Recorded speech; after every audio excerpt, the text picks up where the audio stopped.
Hello, everybody. This is Austin from the Review Roundtable, and I'm joined today with my guest, David Weiser of Film Assessment, and my personal friend, Dylan Schutte. Say hello, guys. What Hey, up?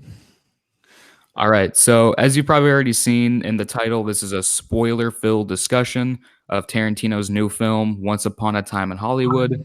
So, again, we're talking full details, including the crazy ending. So, if you haven't seen the film, see it and then come back and then join our discussion. So we're gonna go right into the deep end. We're gonna talk about that finale.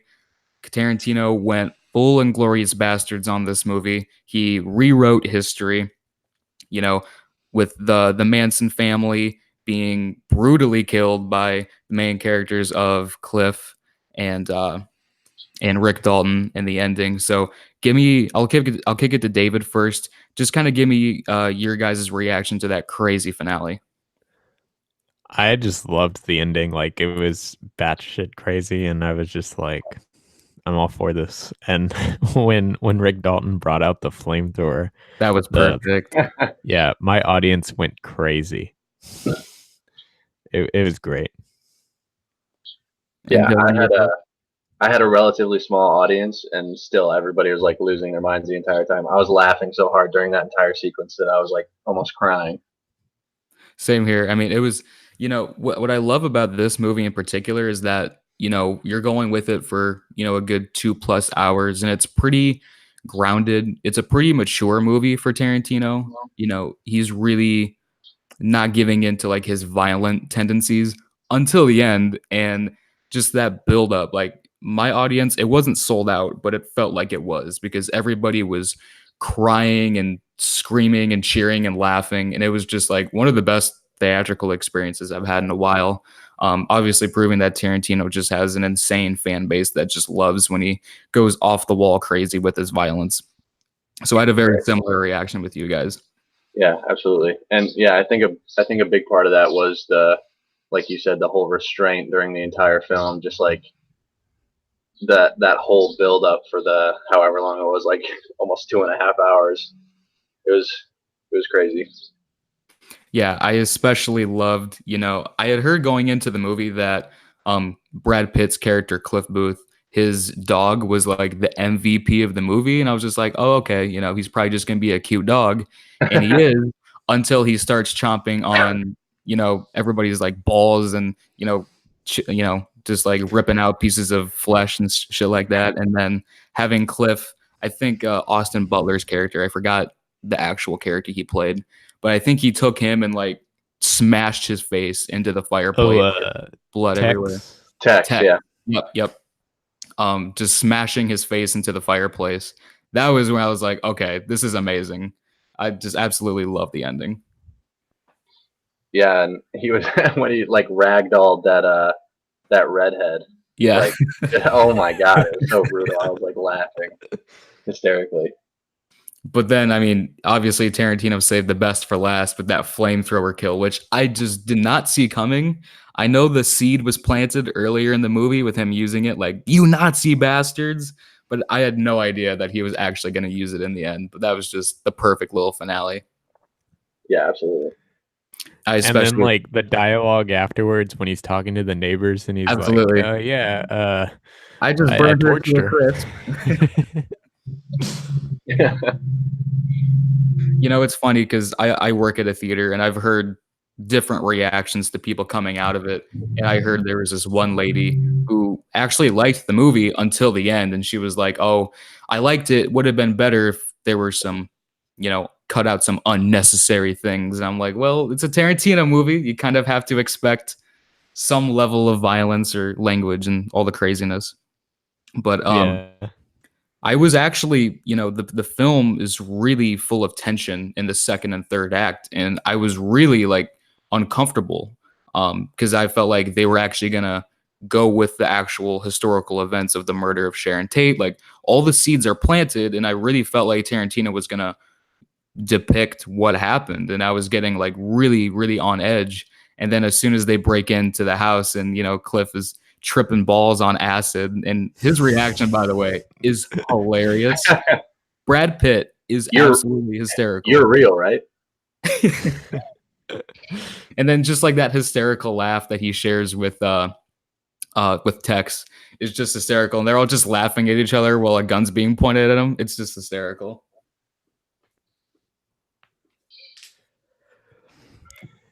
But yeah, the tensest scene in the movie to me was when they visit the Spawn movie ranch, and he goes in Absolutely. the house. Yeah. Yep. Like, I wasn't sure. I was like, is he gonna be alive? When he goes to check in on Bruce Dern's character, and he's just napping. But like, they like the music and like the atmosphere just It's seemed super really creepy. sketchy. Yeah, Right. Yeah. I was expecting it to be like a trap when he went into the house or something. same Mhm. here. And I mean, obviously, it's good to see Bruce Dern back. I mean, I love how Tarantino has a lot of his frequent collaborators in this movie and all of his others. Kurt Russell's obviously in there. And I don't know if you guys noticed, I'm sure, David, you did.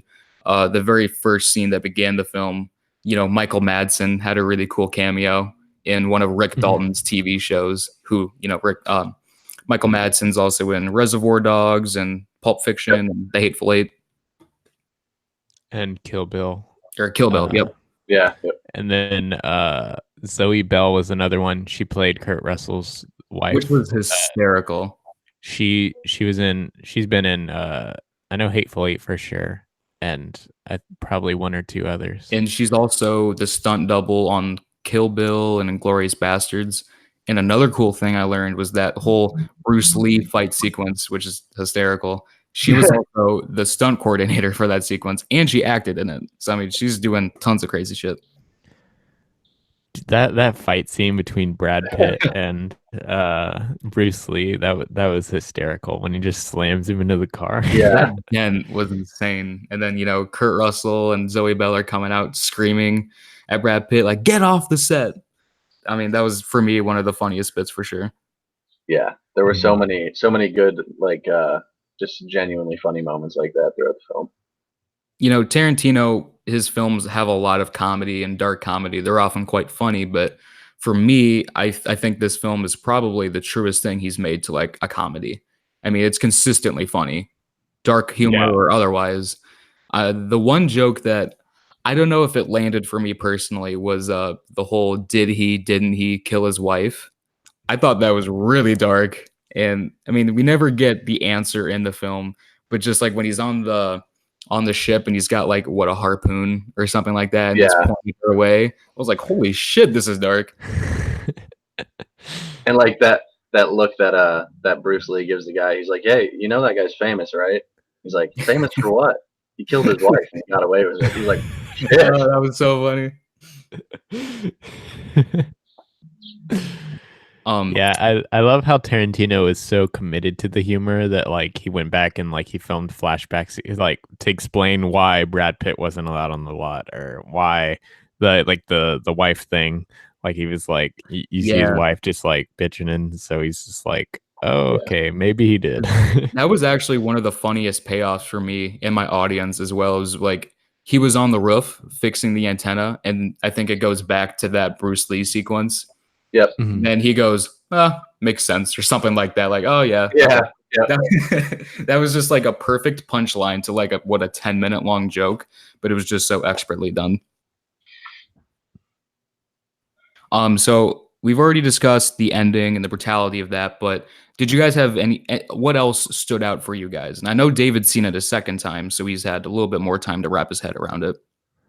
The little girl on the set of the Western movie, For she sure. was hilarious. Like she matched Leonardo DiCaprio. Like she could have easily been outmatched by like acting opposite like a veteran actor of his level, but like she matched him beat for beat, and she was like she was just perfect. She was hilarious. What's also really funny is I forget the actress's name, but I was scrolling through Twitter, and apparently, like allegedly, she didn't even know who Leonardo DiCaprio was. She was quoted saying, "I just thought he was a musician." Like what? And then yeah, like that's insane. And then like their rapport was so good for the scenes that they were together, and Yeah. obviously that bit in the trailer where he has that That was take, the best acting I've seen in my whole life. and then he's like, Rick fucking Dalton. Like that was awesome. Absolutely loved it. And going off of that, I think Leo and Brad Pitt, their chemistry is insane in this movie. They really carry the whole movie. Yeah, Um, absolutely. so much so that like I would love to see Leo get nominated again. One of the finest performances I've seen this year, because we all know Leo's an amazing actor, but I feel like he was channeling something in this movie that we haven't seen from him before. He's an alcoholic, he's suffering from depression and facing a reality that he just can't accept. Just a Right. really, and I mean, like it's a multi-layered performance because like throughout the entire film, he has that stutter as well. Like when he's acting, he doesn't have it, but when he's just having conversations with Cliff or whoever, he has that slight stutter. So it's just the small details in the performance as well that really work. Yeah, absolutely. And then of course we Margot Robbie as Sharon Tate. I think we'd be remiss not to mention her. Even though she isn't in the film a ton, I still thought she was perfect casting, and she lent a lot of, like the kindness, the humility, the humbleness that she actually had. I thought she did a really terrific job. Yeah, she was great when she was on screen, but she had very limited screen time, I'd guess.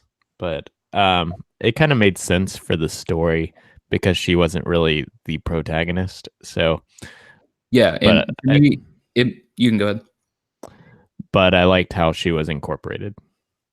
Yeah, like I think even though she's not the protagonist, the story isn't solely about her, but a big part of it is about her. And I love the ending, after all of the crazy shit happens and the Manson family gets murdered. That scene between Rick and her where she's like, "Hey, want to come up for a drink?" And he's just like awestruck because, "Oh my god, this celebrity that I've been living next to for how long finally like recognizes me and there's a friendship there." And I really thought it was just a beautiful ending.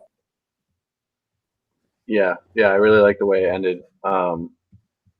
And especially just like with the whole way, like he gets his house broken into by these three people, and like this horrible slaughter happens, and then it's just like casually like, "Hey, want to come up to my house for drinks?" Like, Right. are you guys okay? Like, just acting really neighborly, and it was kind of like he was struggling throughout this entire film with like this identity Absolutely. crisis that he was kind of having. Like, he felt like he wasn't good enough, and then just at the end, it like solidified that, like, okay, Like like everything's people going to be know who okay. I am. Like, yeah, Yeah. And to me, just the crazy ending really makes a lot of sense when you really recontextualize the movie, especially the title, because the whole "once upon a time" that's very reminiscent of like a fairy tale, and yeah, especially the ending feels like a fairy tale because obviously it didn't honor true events. Tarantino had his Tarantinoisms. He switched up history a little bit, but I think just for the story he was telling, it makes a lot of sense. It makes it seem like this too good to be true fairy tale, but it really works as a standalone story. absolutely. And again, I know David, you saw it a second time. Was there any small details that you picked up on a second viewing that maybe you didn't on a first? Not really. The main thing I appreciated more was how the first act kind of establishes the geography of like the neighborhood. So when you're in the third act and when they're coming back up that hill, you Yep, understand where that is in relation to Rick Dalton's house and Sharon Tate's house, and just the general world building that's done in the first act of establishing this 60s Hollywood era, and establishing the characters, like their routine with Cliff Booth feeding his dog. Like you have that coming back in the end and it gets interrupted, like all those little details are just like fleshing out these characters in unique ways that aren't that you wouldn't see in a movie made today. But Tarantino made this unlike most movies made today, and he really it really feels entrenched in the era. absolutely. And to kind of go off of your point, one thing that really struck me is that this really feels like the movie Tarantino has been wanting to make for a while. When you look at all of his movies, and you see just the nuance and the painstaking detail and everything. You really, it feels like this is the movie he's wanted to make forever. And he's been quoted saying that he's only going to do 10 or so movies, so leaving possibly just one movie left. But honestly, you know, if he were to stop making movies after this, I would be okay with that because this feels like, to me personally, his masterpiece. You could just see the passion that he has.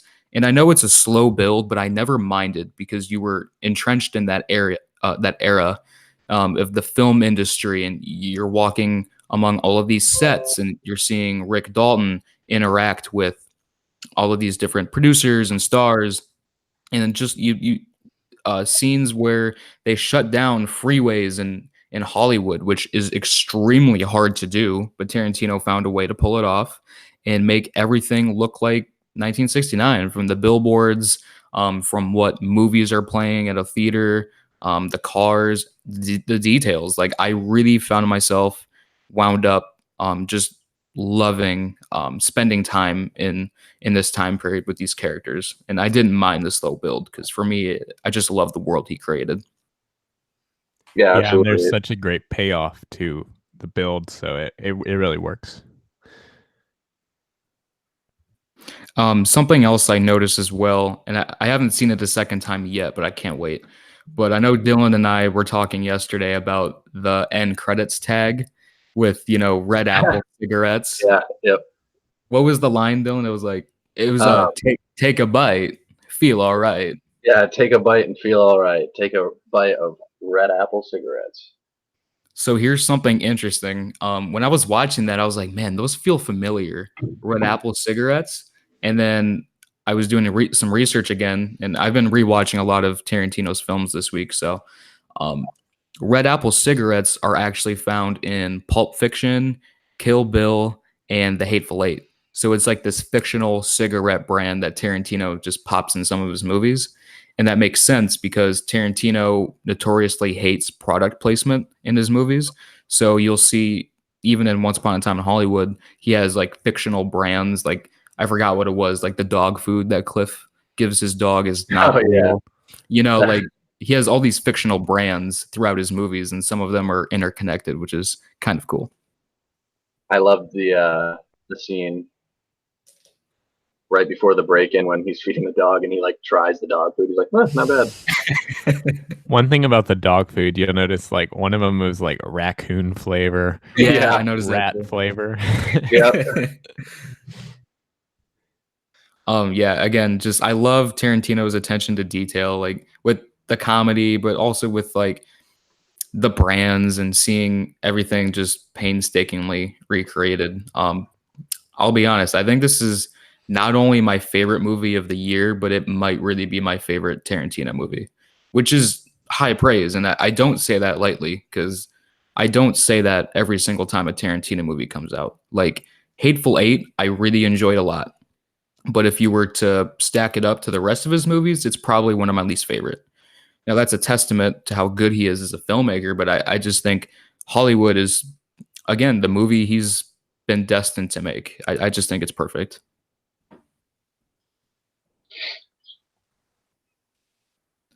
So what were your guys' thoughts on Hollywood in regards to his overall ranking of the films?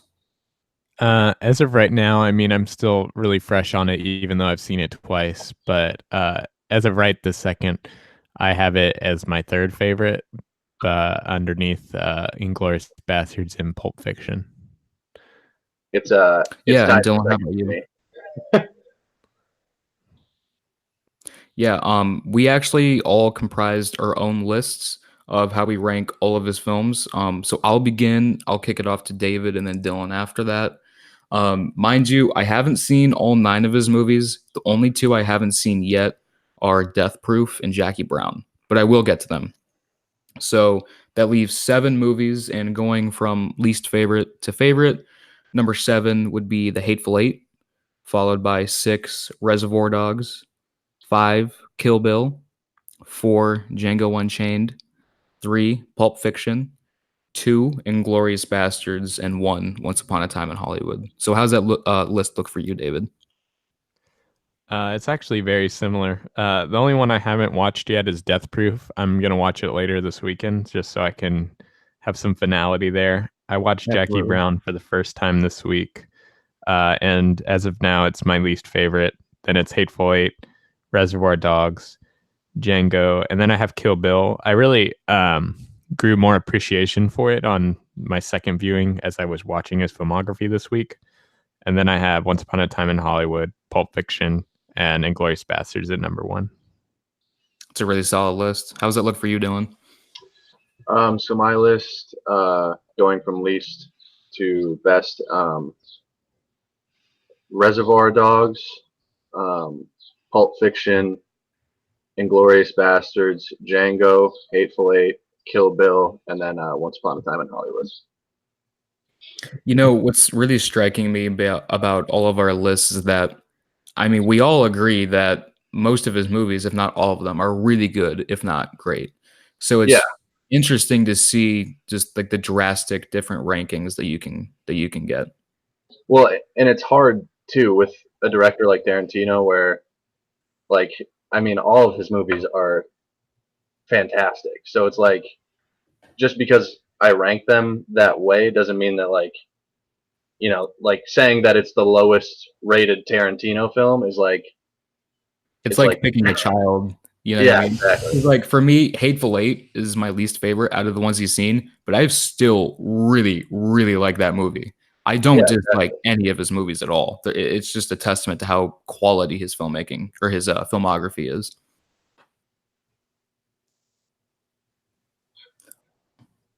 Did you guys have any other thoughts about Once Upon a Time in Hollywood? Back to the Red Apple thing.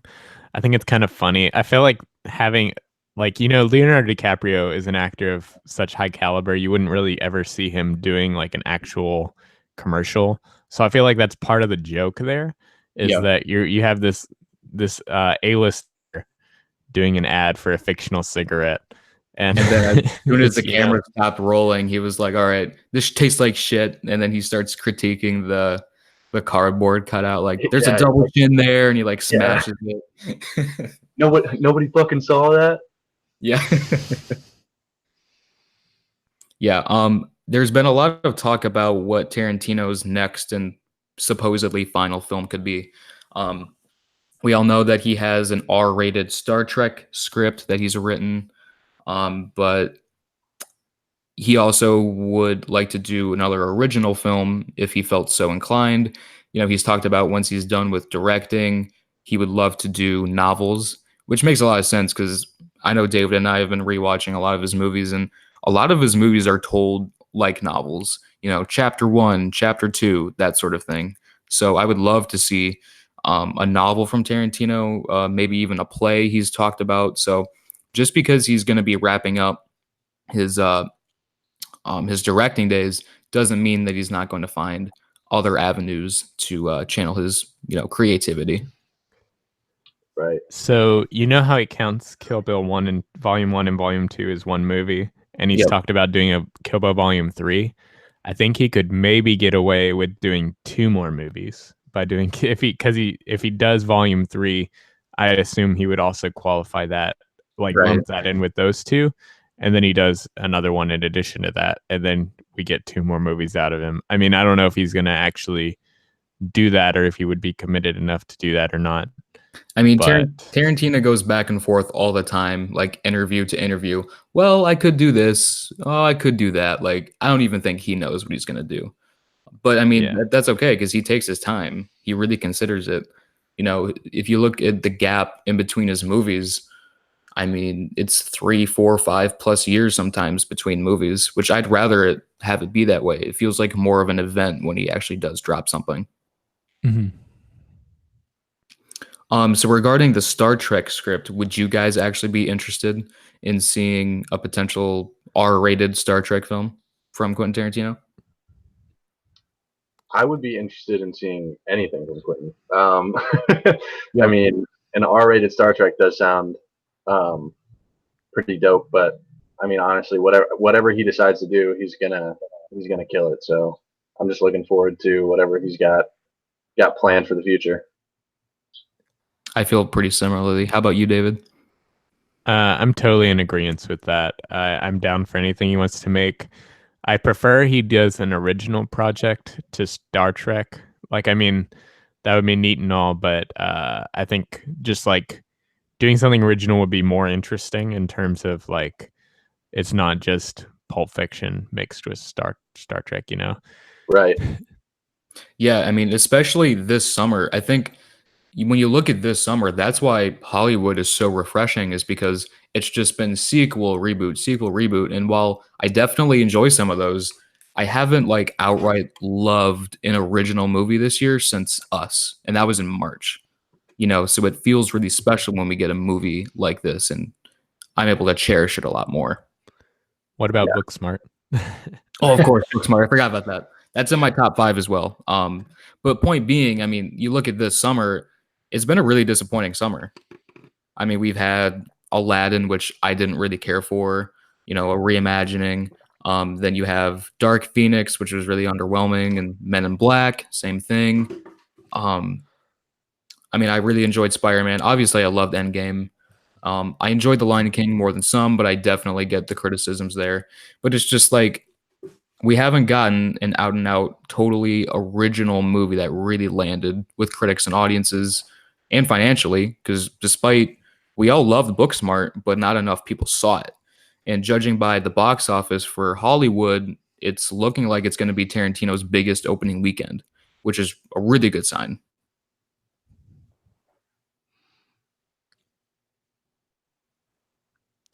Yeah, I'm really excited because, yeah, it's great to see him finally uh, gelling more with the mainstream audience, I guess. For sure. And I mean, his the last film like that was his biggest opening was Inglorious Bastards. That was 10 years ago. And I know Django actually ended up being his highest grossing film, and then Hateful Eight took a pretty big step down box office wise. Um, but then again, that was back when Force Awakens came out. That stole a lot of screens from it. So that kind of makes sense. Yeah. All right, guys. So this has been our spoiler-filled discussion of Once Upon a Time in Hollywood.